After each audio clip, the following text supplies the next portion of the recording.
เดินไฟเข้าเฮือนของสามสาวเนี่ยแม่น22ล้านกีบนะจ๊ะขอบคุณผู้ใหญ่ใจบุญขอบคุณตาจิวที่เมตตาลูกหลานทั้ง3คน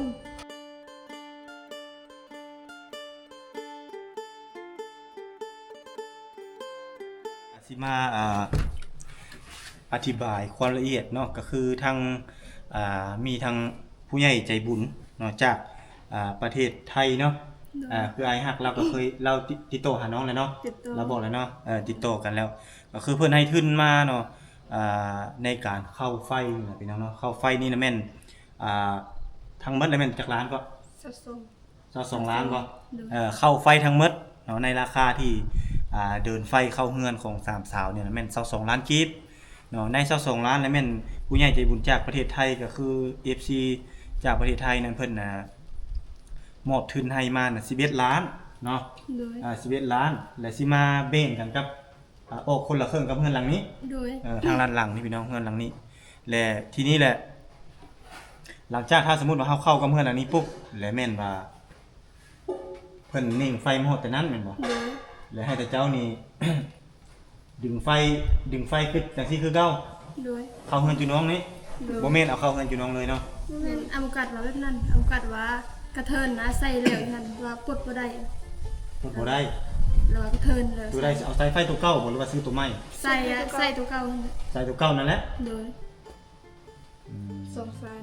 งสายนั้นโดยกระเทินสิกับบ่กระเทินแหละเนาะแล้วมีแต่แนวนี้สิลมนำมีแต่ให้ท่านเจ้าแหละเนาะเซตหารอันผู้สร้างไฟนั้นแล้วก็ลมให้ตบแตกกันกับลาวนั้น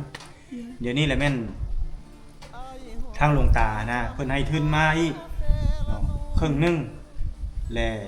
จิตใจเพิ่นทวิตอธิบายให้เข้าใจให้เพิ่นฟังว่าเข้ากับเฮือนหลังนั้นและโตมากขึ้นจังซี่เพิ่นแล้วว่ายากตัวหน้าไปอีกแล้วสมมุติว่าถ้าเจ้าจะขายเครื่องแม่นบ่ขายเครื่องขายของขายหยังต่างๆนะแล้วมันสิยากอยู่เจ้าตัวอย่างว่าใส่ตู้เย็นใส่หยังนะแม่นอยู่ทวิตระยะสั้นนี่แม่นถือกันนะแต่เฮาคิดเพื่อใส่ระยะยาวอยากให้เป็นไฟจุเจ้าเองบ่ต้องหารเครื่องกับไผสมมุติว่าเดือนนี้เนาะจุเจ้าจ่ายเงินยกตัวอย่างว่า100,000 200,000 300,000ก็คือเจ้าจ่ายเองเลยค่าไฟเจ้าเองบ่มีไฟใช้น้ำอันนี้ให้เว้าแนวนี้แล้วมื้อนี้ เรื่องโตเขาเจ้าอยากโตไฟน้ำเฮาสมมุติว่าเฮาดึงเข้าเองเฮาเลยเนาะแล้วโตไฟน้ำเฮาเนี่ยดึงแต่นี่ไปเฮือนเขาอยากจ่ายช่วยเฮาก็แล้วแต่เขาก็ให้เขาใช้แต่ขอเพียงแต่ว่าให้เข้าเฮือนเฮาเลย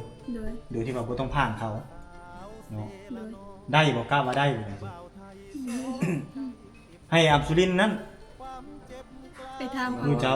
ว่านำกันไปเว้านี่คือจังซี่ตัวเงินน่ะเนาะโคสิแบ่งกันคนละ11ล้านน่ะบ่ให้เราออกแล้วมีแต่บ่ให้เราออกนำก็คืออ้ายนี่เป็นสะพานบุญให้ก็คือเว้าง่ายๆซะว่าไอ้ตุกเราล้มเราเว้าให้แล้วก็คือละเอียดก็คือเราสิเป็นคนออกผู้เดียวเฮาก็บ่เว้าซะว่ามีผู้ใหญ่ใจบุญนั่นนี่เนาะจังได๋มันสิยากอยู่บนใดยากอยู่บนว่าบางเทื่อเราความเกรงใจของคนเฮามันบ่คือกันคันเว้าเอาอ้ายไปบอกไปเว้านั้นแหละบางทีเราเกรงใจอ้ายแน่เนาะอันนี้ให้เว้าในเข้าใจแบบศัพท์พื้นบ้านหรือว่าท้องถิ่นพี่น้องเนาะถ้าเฮาเอาคนที่ว่าเขาสิว่าแล้วก็ให้มีความเกรงใจนะป้าออกนั้นนี่แหละบางเทื่อเราเฮ็ดตามตัวเงินน่ะแม่น11ล้านน่ะก็สิบ่ให้คนข้างบ้านนี่ก็คือญาติพี่น้องทางข้างบ้านนี่ก็บ่าวตุกก็เป็นสะพานบุญให้กับผู้ใหญ่ใจบุญจากประเทศไทยแล้วก็หลวงตาจิ๋วเนาะทางสงฆ์ท่านเพิ่นนั้นเนาะที่ช่วยกันเงินนี่คนละครึ่งนี่เป็นจำนวนเงิน22ล้านนี่เพื่อจะเข้าไฟโดยที่ว่าเข้าเฮือนสามสาวเลยโดยที่ว่าบ่ผ่านกับผู้ใดหมดแล้วก็บ่โคหารครึ่งอีกแต่ต่อไปถ้าสมมุติเขาอยากโตไฟใส่ไฟนำเฮาไปหาเขาก็ได้แล้วแต่จุเจ้าเขารวมว่าใส่อำกัด22ล้านถ้าใส่ตัวเองเพิ่มอีกถ้ารวมทั้งสายนั้นโดยจะให้อำโอกาสออกซ้ายมาคันสันโดยจะออกแต่สายไฟโดยแต่ว่าสายไฟตรงนิ่งเข้ามาพี่ได้โดยฮอดอยู่บ่สายไฟเขาบ่นี่บ่ฮอดมีแต่ฮอดแต่นั้นเลยฮอดแต่นั้นแล้วมันสิโตมาได้บ่แหละปัญหามันตัวนี้แหละปัญหาเฉพาะสายไฟเท่าไหร่เราซื้อนี่3ล้านตอนนั้น3ล้านเดี๋ยวนี้ยังบ่ได้เลยเด้อเดี๋ยวนี้สายไฟ3ล้านคือสิบ่ได้มันระยะทางจากคุณมาพี่ตอนนั้นน้องแคปให้อ้ายเบิ่งตอนนั้นนะนายสั่งว่า20 22ล้านใส่เขาเอง ใส่เขาเอง แต่ตอนนี้เขาว่าขึ้นแล้วราคา เขาว่า เอากับเจ้าจูดไฟฟ้าน่ะเอาเอง โดย บ่แม่นจะไฟฟ้า จะผู้นายสร้างแหละแต่ว่า นายสร้าง โดยตอนนี้ขึ้นแล้วเพราะเนาะอ้าวคือตอนนั้นนะเจ้าว่า 22ล้านใช่ 22ล้านใส่เจ้าเองแต่ว่าตอนนี้ขึ้นแล้วเพราะว่าตอนนั้นถ้าใส่อวกาศนี่22ล้าน4แสน24ล้าน24ล้าน2แสน5แสน เอา4ล้าน 24ล้าน24ล้าน5แสนถ้าใส่ถ้าใส่อวกาศ14ล้าน14ล้าน บ่ได้แต่ว่างงเน็ต ถ้าใส่อวกาศนี่ค่ะว่า14ล้าน5แสน แต่ตอนนี้ขึ้น22ล้าน แต่ตอนนี้22ล้าน5แสน22ล้านโดย22ล้าน ถ้าว่าทรายเขานั่นก็ยังขึ้นอยู่ โดยแบบนั้น อ้าวงงแล้วว่าในนี้เนาะพี่น้องเนาะ แต่ เขา ว่า ผู้อยากจ้างนี่ก็งงคือกัน แต่ว่า22ล้านก็ยังว่าเพลงน่ะนะเนาะ 22ล้าน เข้าไฟอยู่เมืองนมลุงเขามันเข้าหาเมื่อวานเมื่อคืนนี่มีแต่6ล้านซั่น นี่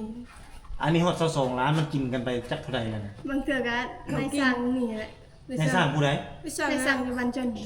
แต่ตอนบ่แม่นได้สร้างตัวเฮ็ดได้ล่ะ ในสร้างตัวเขาจ้างมันเป็น เขาจ้างมาต่างหากบ่ โดย จ้างมาเฮ็ดนี่หรือว่าคนหรือว่า เฮ็ดคือกัน หรือว่าพวกเก็บไฟ ผู้เก็บไข่นะคะ พวกเก็บไฟน่ะเป็นพนักงานบ่ พนักงาน พนักงานของรัฐและผู้นั้นเป็นที่มารับเหมาเฮ็ดนี่เราเอาราคาเดี๋ยวนี้ได้ โดยตอนนั้นเนี่ยอ้ายเห็นว่าตอนนั้นน้องแคป เห็น เราว่าตอนนั้นถ้าใส่ตัวเองนี่ถ้าใส่น้องเอาออกเองนี่นะ 14ล้า ถ้าน ใส่เข้าเบิด ถ้าเครื่องเขาเบิดเท่าไหร่ ด้วยเซา 22 ล้าน เออ แต่ถ้าใส่น้องนี่14 14 ล้า ล้าน น 5แสน 14ล้าน5แสน โดย มีแต่เขาไม่เฮ็ดให้ โดยแต่ตอนนี้น้องว่าขึ้นแล้ว มันดุลแล้วว่าซั่นเนาะ น้องว่าคือว่าขึ้นหลายเท โอ้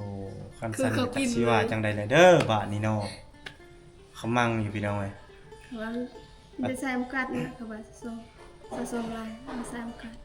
แต่ขนาดคันทรายอโมกาเนี่ยเขาเจ้าต้องได้เสียเงินให้อโมกาอีกแม่นบ่นี่ โดยนั้น โตครึ่งหนึงอะ11ล้านน่ะบ่เกี่ยว บ่เกี่ยว บวกเข้าไปอีก บวกไปอีก บวกเท่าใดอโมกาจะได้นำเท่าไหร่เป็น คูละล้านห้า คูละล้านห้า โดยเขาซื้อใส่ 3ล้าน คูละ แสดงว่าจะตกอยู่12ล้าน5แสนเฉพาะถ้าเจ้านี่เกินดุลแล้วพี่น้องเกินดุลที่ FC ให้มาแล้วบาดนี้ถ้าสมมุติว่าเฮาจ่ายเป็นของเฮาเองหมดเลย มีแต่ถามเขาอีกว่าถ้าใส่เขาเอาออกเองได้ มีแต่ว่าจังซี่ลมน้ำสร้างนั่นเลยมื้อแรงนี่เซตถามหรือว่าจักหน้อยนี่เซตถามหรือว่ามีเบอร์โทรได้แม่นบ่โทรเลยอยู่นี่ก็ได้อาสิลมนำจักหน่อยสิโทรลมนำกินข้าวกินน้ำแดดอ่อนๆเฮาลมน้ำเพิ่นเลย โดยที่ว่าเน่งเจ้าซื้อสายไฟจะมาเองเลย สายตัวมาตรฐาน เน่งมาฮอดเฮือนนี่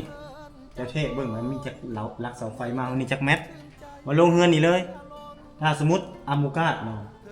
อยากโตไฟจากเฮือนเฮาก็ให้เราโต โดย ให้เราจ้างเขาโตไปเนาะ โดย และในงบเนี่ยยกตัวอย่างว่า22ล้านคือเก่าแล้วแม่นเฮาค่อยออกผู้เดียวความหมายคือถ้าเฮาออกเฮาเป็นคนออกเงิน โดย เนาะโตไปเขาอยากโตไฟนำก็มีแต่เฮาเอาเงินนำเขา โดย แม่นแล้วอ่ะ โด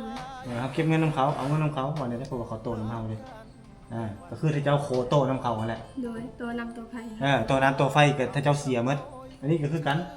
เฮาก็ยังบ่วิทย์เพิ่นคือเก่าคันสิว่าก็ก็ยังได้ใช้น้ำนำลาวเด้ โดย เฮาก็คือใช้แนวนี้คนอยู่ใกล้กันบ่อยากให้ผิดกัน แต่ในเมื่องบมันมาแล้วยกตัวอย่างว่างบมันมาแล้ว22ล้านนี่แล้วให้บอกอโมกาไปลบน้ำเขา โดย ว่างบ22ล้านนี่ก็คือทุกอย่างเจ้าหมดได้เลยบ่ได้บ่จังซี่เนาะมีแต่ไฟดึงเข้ามาเฮือนค่อยพี่เลยเนาะโดยที่บ่ผ่านทำเฮือนอโมกา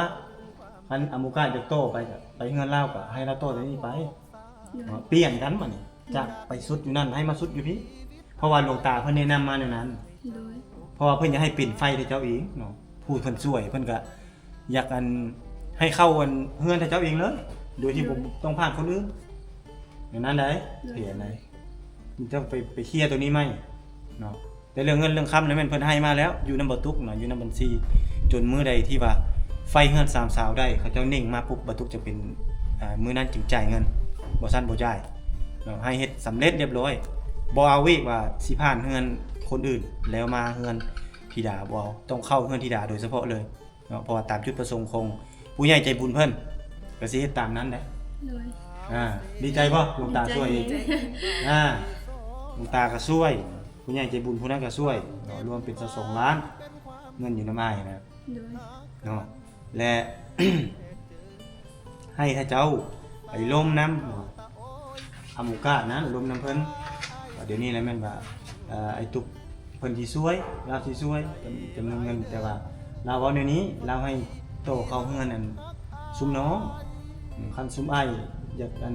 โตไฟตัวนี้ไปก็ได้มีปัญหาแต่ว่าบ่ให้ไฟลงอยู่นั่น โดย บ่ให้ไฟเข้าพี่เลยให้ไฟเข้าพี่แล้วก็ไปถามสร้างก่อนว่าถามนายสร้างผู้อยากเฮ็ด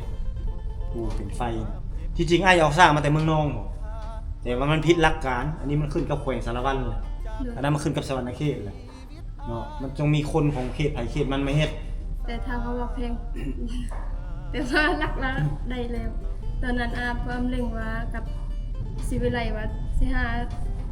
เพราะว่าสิช่วยน้องเพราะว่าสิหาสร้างใหม่แต่โอ้ยเพราะว่าธรรมดาเพลงสำนี้สิวิไลผู้นี้เลยใส่เพราะว่า6ล้านเต็มปันสิวิไลหาสร้างเอง3ล้านเพราะว่ารักได้แล้วนะเพราะว่าให้ได้สร้างในเมืองซื้อนี่แล้วรักนี่ซื้อนำมาได้สร้างนี่ไปนั่นรักเอง ลองลงเบิ่งถ้าเป็นไปได้กรณีจะเอาตัวมันถึกให้ดีกว่าจุแม่นบ่ ดี เอาก็ประหยัดงบเขากรณีว่าตัวนี้มันแพงเนาะจะต้องไปลมน้ำเล้งกันว่านั้นมันแรงไปลมน้ำลาว โอ้น้ำลิงทูบะเรามองจักปี พอลมคันสมมุติว่าเพิ่นให้งบมาเนี่ยเฮาก็บ่สามารถไปขอเพิ่นได้เด้เพราะว่าเพิ่นให้มาแล้วเด้เพราะว่าเพิ่นก็ลั่นเพิ่นก็บอกมาแล้วว่าเท่าใดงบอ้ายก็เสนอตามน้องบอกนั่นแหละ น้องก็ตั้ง น้องก็ชนะได้มา ก็แคปมาให้เบิ่งเด้เนาะแค ตอ ป น มา นั้น ให้ ก็ เบิ่ง ซ้ำนั่นเลยค่ะว่า อืม น้องก็คิดว่าซ้ำนั่น ก็ว่า22ล้านเฮาก็เพิ่นก็อยากช่วยเนาะคือผู้ใหญ่ใจบุญเพิ่นก็ช่วยมาตามงบที่เพิ่นนั้นที่เฮาเสนอนะเฮาบอกนะเฮาว่าเท่านี้ล้านตัวอย่างว่า22ล้านเนาะผู้หนึงก็ช่วยครึ่งหนึง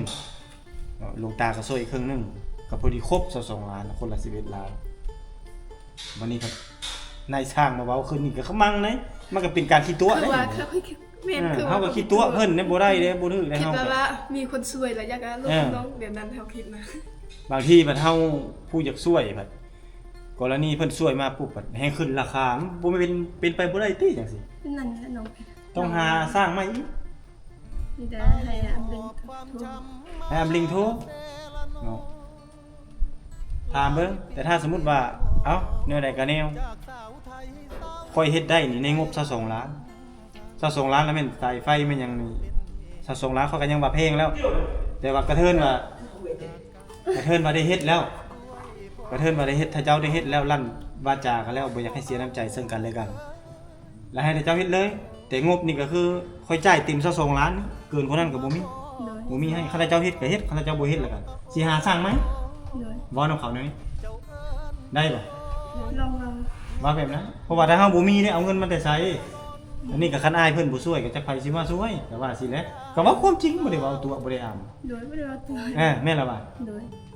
เฮาก็เว้าตามความจริงอ้ายก็บ่มีเด้อาจสิว่าแล้วก็คันนี้เฮามีมาให้ล่ะตามงบที่ผู้ใหญ่ใจบุญเพิ่นให้นั่นแหละเนาะคันมันนี่เพิ่นเว้าปีนไปปีนมาให้เสียเงินเพิ่มอีกคือกรณีตกลงเสียนํกันมา22คนละ11ล้านรวม22ล้านบ่แล้วเขายังให้เจ้านี่เสียค่าสายไฟตื้มอีกแสดงว่า22ล้านนี่ที่เขาเว้ามานี่บ่ศักดิ์สิทธิ์ได้ดิ บ่ เอาตัวเอาอีกได้ดิ น้องก็บ่อยากเชื่อมันเท่าใด นี่อันซั่นเลยเฮาบ่ฮู้ว่าไผมันสิกินหัวกับไผอีกเฮางงอันซั่นแล้วล่มกับเขาโดยตรงเลยโตบ่เข้ากับไผอีกเข้ากับทาเฮาโดยตรงเลยบ่เข้ากับตาโมกะอีกเนาะถ้าเราอยากโตนำเฮานี่ว่ากันอีกเรื่องนึงเราเอาสร้างมาแล้วดึงไปให้เขาดึงไป แต่ว่าไฟที่เจ้านี่ถ้าเจ้าลงทุนจ่ายเงินฮอด22ล้านเลยนะแม่นล่ะว่า โดย หาใช้ได้ มันหายากในขนาดอ้ายนี่ก็ยังยากหาเงินหาคำมันยากอันนี้เพิ่นเฮ็ดให้เฮาซ้ำนี่แล้วบ่แม่นเฮาสิไปโตน้ำหมู่อีกบ่เอาเฮาต้องโตเขาเงินเฮาเองเลยเนาะ โดย เป็นของเฮาเองเลยแล้วมันจังสบายเลยบ่แม่นเฮ็ดบ่คือทุกมื้อที่เจ้าไปขอนำพระเจ้าขอโตไฟนี่กลัวโคอีหยังอีกแม่นบ่ กลัว เทื่อหมู่จังปดหมู่จังตัดไฟแล้ว โดย มื้อใดหมู่จังตัด เขาว่าแต่อำกัดว่าโค เอากัดมาคอ โคว่าเดือนนี้แหละผู้คอยสิใส่เขาก็อันยันไว้แต่2-3มื้อนี่ไฟดับตลอด ทางเข้ายังแต่ผัดให้ดับคอยดับ เอาง่ายๆก็คือ เขาตัดไฟเขาบ่อยากให้เฮาใช้ โดย เขาก็เลยมอดจุงไว้แต่กลางคืนแม่นบ่กลางคืนน่ะมา แต่ติว ปัดแบบติว บัดมาบัดดับ บัดดับบัดมาบัดติ้วบัดเทิว ติวตัวนี้ว่าบ่เป็นลืม บัดดับบัดมอด โดย แบบนั้นไฟบ่พอก็ว่าแม่นอิหยังก็ว่าแม่น แล้วว่าไพ่บ่พอแล้วชีวิตและลั่นเลย โอ้มันลั่นเอง โดย คันซั่นก็บ่โทษเขามันเว้าบ่ได้เพราะว่าเขามีอิหยังว่าเบรกเกอร์สวิตช์ปิดเปิดไฟนั่นมันดับเองเนาะมันดับมันหมดเองบางทีมันสิแบบว่าไฟสายไฟมันน้อยไฟมาบ่พอ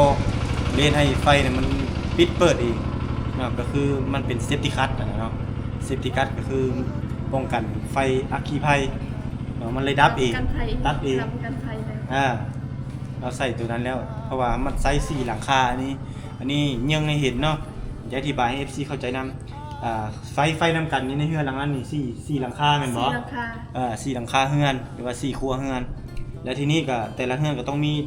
โทรทัศน์เนาะพัดลมตู้เย็นวันนี้4หลังคาใช้ไฟเฮือนหลังเดียวแล้วเพิ่นย่านเกิดอัคคีภัยเนาะย่านไฟไหม้ไฟลามอย่างต่างๆเฮาก็เห็นใจอยู่เพราะว่า4หลังคาเฮือนโตนำเพิ่นเนาะแล้วเพิ่นก็อยากตัดไฟหรือว่าอยากมอดไฟบ่อยากให้สมไซแล้ว2หลังนี้เนาะ โดย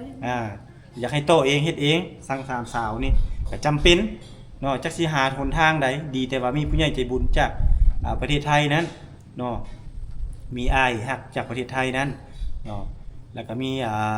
หลวงตาจิ๋วเนาะผู้เพิ่นสร้างบ้านนี่แหละจนครบสุดทุกอย่างเลยทั้งไฟนี่ก็ช่วยออกกันคนละครึ่งเนาะแล้วก็สิเกียบมาเฮ็ดแต่ในช่วงหลังๆเพิ่นก็ให้มาว่างประมาณเป็นทิศแล้วแหละผู้ใหญ่บุญจากประเทศไทยแต่ว่ามาเฮ็ดบ่ได้ย้อนว่าช่วงหนึงนี่แม่นพายุเข้าเนาะ โดย พายุถล่มเนาะคือดังเส้นทางในคลิปวิดีโอก่อนนั่นแหละเส้นทางก็ลำบากเลยมาเฮ็ดบ่ได้หลังจากนั้นคือหลังจากพายุเรียบร้อยเสร็จเรียบร้อยปุ๊บคือทีนี้ก็เริ่มเดทเริ่มหยังแล้วก็สิให้เขาเจ้าเริ่มมาเฮ็ดแต่ว่าราคานี่ยังบ่ลงรอยเดี๋ยวนี้จักเป็นได้อีกเนาะราคาเพิ่มขึ้นอีกบรรทุกก็จักสิว่าจังไดเนาะ ราคาบ่ศักดิ์สิทธิ์ ราคานี่ก็ตามคนเว้าเอาเนาะเว้านำเฮาซำนี้เว้านำผู้หนึงซำนี้ออกไปเรื่อยๆมันบ่มีมือสิ้นสุดเลยเนาะคนเฮานี่เนาะ โดย มันก็บ่ว่าแล้วอะไรจังซี่เนาะมันก็เป็นไปบ่ได้ถ้าบางทีค่ามือเขายกตัวอย่างค่ามือเขาจะเอาเท่าไหร่14ล้าน โดยถ้าใส่เอาออกเองก็ว่า14ล้าน สายไฟเฮาซื้อสายไฟก็สิบ่หลายติบ่สายไฟ14ล้าน22เด้อ14ยังก็เหลือเท่าใดยังเหลืออยู่8ล้าน8ล้านไปซื้อสายไฟนี่พออยู่บ่บางทีก็เหลือซั่นบ่จ๊ะพออยู่ติเนาะมือ แต่ว่ายัดคันว่าเขาสิเฮ็ดนี่เขาสิเกียมมาแล้วเด้อแม่นบ่ เขาเตรียมแล้วมื้อเฮือนี่ครับไปใส่ ไปใส่นี่ก็ถ้าเจ้าฟ้าวเว้าใหม่แหละบ่ถึกแล้วจังซี่นี่แหละมันสิผิดสัญญากับหลวงตาเพราะว่าเพิ่นให้โตเขาเพิ่นได้เจ้าเองนะเพิ่นให้งบมาเลย บางเทื่อเรายังดูเฮือนทำตัวนี้ ภายในสิเฮ็ด ทำตัวนี้คอนเสิร์ต ต้องได้เฮ็ดได้เนาะต้องได้ลมต้องได้เว้านำได้ ไอ้ลงนั้นมันก็ตาม เพราะว่าคันสิมาเฮ็ดปุ๊บนี่เขาสิเอาตามเพลล่ามเด้อเนาะเงินพระเจ้าออกซ้ำกันออกหลายกว่าอีกเอาให้ใช้ค่าสายไฟถ้าต่อประตูเขาเงินลาวจะมาเงินเจ้ามันก็บ่ของขายมันก็คือบ่เสมอภาคกันประมาณมันบ่ยุติธรรมไหนแบบนี้เงินพวกซ้ำกันคันซั่นเฮาดึงไฟเฮาเข้าเงินเฮาเลยสายไฟเฮาซื้อเองดึงเข้าไปเลยบ่เกี่ยวกับเขาอยากต่อเรื่องของเขาเอาในนั้นนะแม่นบ่ถึกบ่ครับถึกแล้วถ้าเจ้าต้องได้ไปล่มเลยน้ำอำเล่งบ่น้ำไผ ต้องได้เว้าเพราะว่าย่างเขาเกียมมาแล้วก็มันยากเลยเกียมมาเฮ็ดปุ๊บเพราะว่านี่แหละอายอยากโทรอยากลมนํเจ้าแต่โทรหาเจ้านี่ยากแทบก็ยากบ่มีเน็ตอีก สัญ จะ ญา เฮ็ ณ ดแนวใด ก็สิมื้ออื่น นั่นแหละอายจึงว่าอยากลมอยากให้มันละเอียดเนาะอันนี้คือ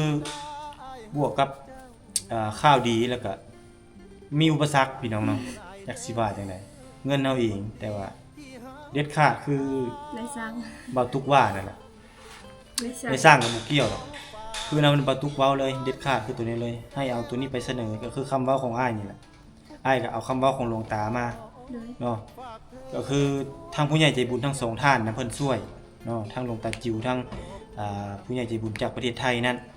เนาะที่เพิ่นช่วยมาปุ๊บจำนวนนั้น22ล้านก็คือนิ่งไฟเขาเงินเจ้าเลยเว้าในนี้ซะบ่เกี่ยวกับคนอื่นดึงเข้าพี่เลยเฮาจ่ายเต็มจำนวน22ล้านคันเฮ็ดก็เฮ็ดคันเฮ็ดบ่ได้แล้วก็หาสร้างใหม่เว้าในนั้นซะบ่โง่เขา โดย เว้าในนั้นเนาะ โดย เอ้าบ่มีหยังหลายคลิปนี้มานั่งจังซี่แหละให้เพิ่นมานั่งนี่ก็คือให้เพิ่นนี่เป็นสักขีพยานแล้วก็ไปเว้าไปเคลียร์ไปลมให้มันละเอียดในมือนี้คันสิเฮ็ดมืออื่นมือฮือให้มันทันเพราะว่าเวียกเขายังมีหลายอย่างนะยังดึงไฟเข้าจังหน่อยมันจันทร์มันค้านนี่มันจันทร์นี่ก็บางเทื่อได้ลงสวรรค์นี่ได้นี่ไปเฮ็ดพาสปอร์ตได้นี่นะ วันจันทร์ มันจะขึ้นหน้า มันจันทร์นี่ละมืออื่นมือฮือนี่ อ่ะนี่มัน มื้อนี้มันศุกร์มื้ออื่นมันเสาร์มื้อฮือวันอาทิตย์นี่เสาร์อาทิตย์นี่บางทีเขาเฮ็ดให้แล้วมันจันทร์นี่ต้องได้ไปนี่ เฮ็ดพาสปอร์ตมันจันทร์ไปนอนคืนหนึงตื่นสมาวันค้านเฮ็ดพาสปอร์ตเฮ็ดแล้วตีกลับเลยวันค้านกลับ โดย วันค้านกับวันพุธห้องรับประมาณ3มื้อจันทร์ค้านพุธประมาณนี้เด้อ โดย เนาะอันนี้บอกพร้อมเพราะว่าเวียกยังหลายเด้จักอะไร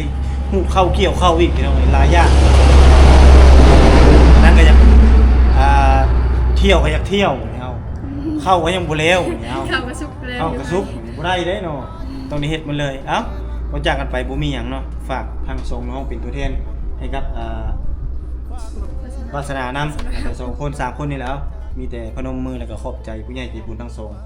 องคนเนาะทั้งสองท่านเนาะขอบใจผู้ใหญ่ใจบุญจากประเทศไทยอ้ายฮักอ้ายเพลงจากประเทศไทยแล้วก็ขอบพระคุณเนาะขอบคุณหลวงตาเพิ่นเนาะที่เมตตาซื้อนี่แหละบ่แม่นซื้อเนาะก็คือเข้าไฟฟ้าให้หรือว่าเป็นแสงสว่างให้น้องๆนี่เนาะได้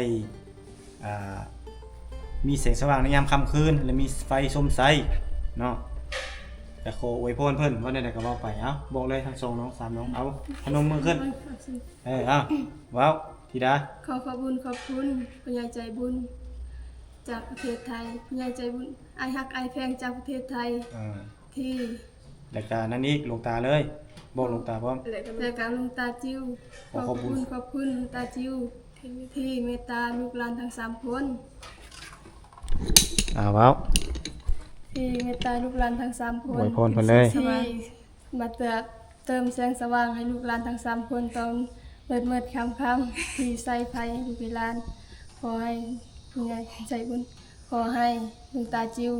เจริญในศีลในธรรมสุขภาพเข้มแข็งแข็งแรงยิ้มแม่ จะจากลูกภัยไข้เจ็บ อยู่เป็นโฮมภูโฮมใสให้ลูกให้หลานตลอดไปเด้อ โอเค สาธุสาธุสา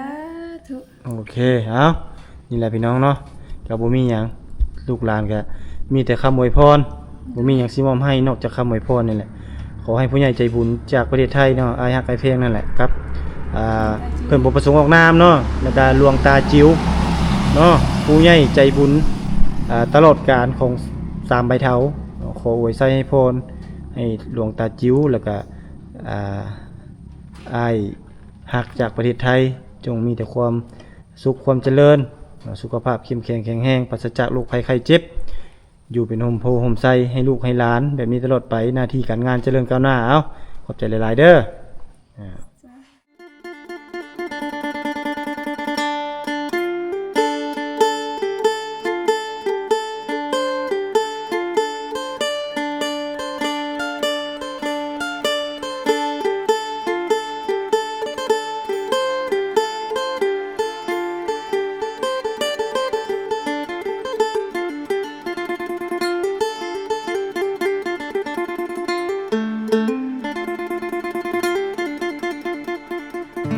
อายหอบความช้ำมาเซละนอง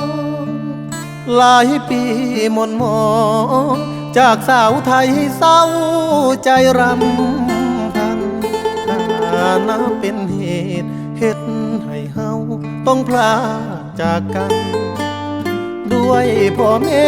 เจ้านั้น บอกบ่เอาลูกเคยคนจน มาพ่อผู้สาวชนเผ่าตะโอยเจ้าเอิ้นจะโดยง่อยเด้อชื่นใจเหลือล้น เธอชื่อธิดาสาวชนเผ่าตะโอยหน้ามนหอยิ้มจิ้มใจอ้ายล้นเหมือนนิมนต์มาจนละเมอสาวเซละนองบ่าวไทยสองใจพันผูกความเจ็บกลายเป็นความสุขหากันแต่วันแรกเจอสาวเผ่าตะโอย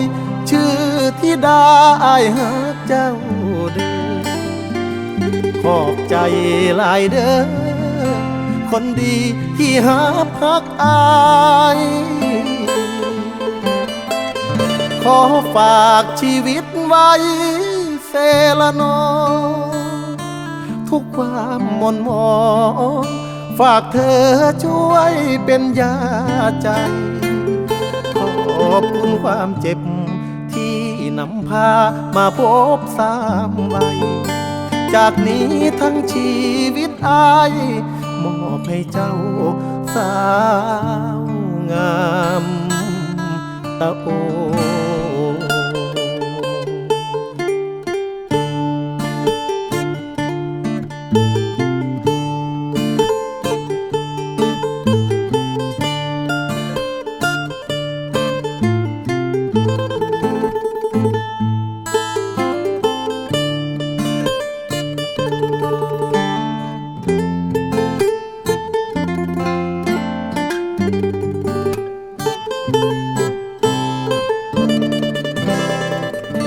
สาวเซละนอง